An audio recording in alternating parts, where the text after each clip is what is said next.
toda razão. No dissídio individual é tudo diferente, né? Essas medidas que têm como pressuposto a igualdade das partes e a livre expressão da autonomia da vontade, não somente a arbitragem, mas todos os institutos em direito que dependem disso, como, por exemplo, o direito contratual, de um modo geral, direito societário, tem gravíssimas dificuldades de funcionar naquelas relações jurídicas ditas assimétricas. Relações jurídicas assimétricas. O direito civil ele vigora com todo o vapor, com toda a força em relação a todas as relações. Mas quando você encara uma relação jurídica assimétrica, então o fato material ele invade a esfera do direito para perturbar a aplicação daquelas normas. Não é? Isso aconteceu inicialmente com o direito do trabalho, que foi o grande responsável pelo retorno do Estado à economia, à vida social das pessoas, depois de um hiato liberal que fez com que ele estivesse bem longe, né, da vida das pessoas. Exatamente por considerar que entre o contratante de trabalho e aquele trabalhador subordinado existia uma gravíssima diferença em termos de possibilidade de expressar a autonomia da vontade, foi criada todo um ramo do direito para lidar com aquele fenômeno. É o direito do trabalho, especialmente o direito individual do trabalho. Depois, diversas outras relações assimétricas ganharam seu próprio ramo, como o direito do consumidor e etc. Não é? E aí, nessa situação, como diz Supiot, a pierre angulaire, a pedra angular do direito do trabalho é exatamente a liberdade, é exatamente o fato de que a hipossuficiência justifica toda a tutela. Veja, então, a hipossuficiência do trabalhador, daquele trabalhador que não está trabalhando porque quer desenvolver aquela atividade, mas porque precisa subsistir, justifica a atração de um acervo todo protetivo de normas para iluminar, para disciplinar aquele contrato ou aquela relação jurídica. Né?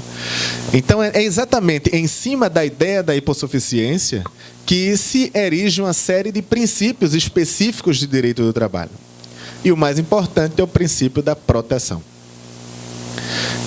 O princípio da proteção informa que o direito do trabalho ele desequilibra no plano legal, ele desequilibra no plano legal uma relação que é desequilibrada no plano social para vê-la equilibrar-se efetivamente, não é? No plano do contrato.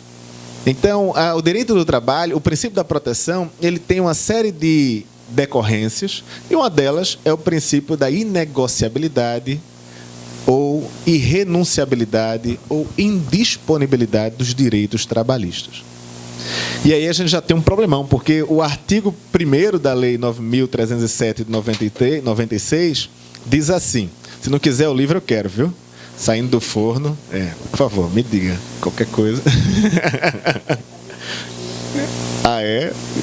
Saindo do forno, né?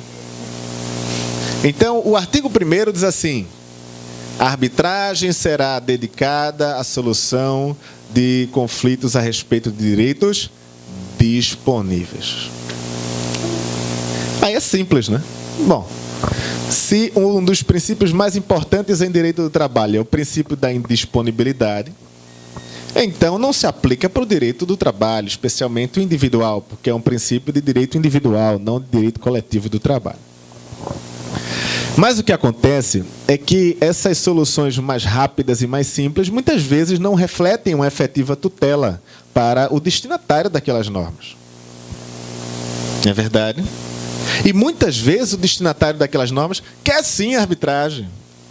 Ele quer sim por diversos motivos. E aí como é que fica?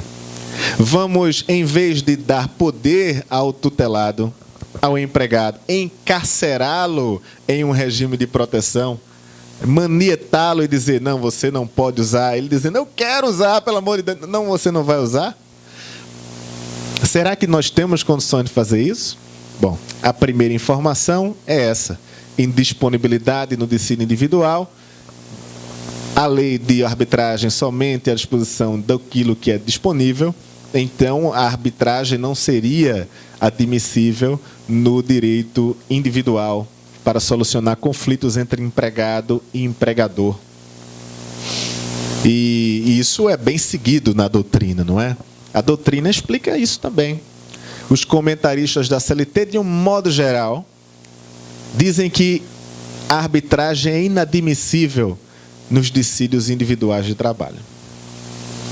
De um modo geral. Mas tem quem diga o contrário. Na doutrina, você tem vozes como Mauro Schiave, por exemplo, a quem respeito bastante. Mauro Schiave tem posições muito equilibradas e inteligentes a respeito do direito do trabalho.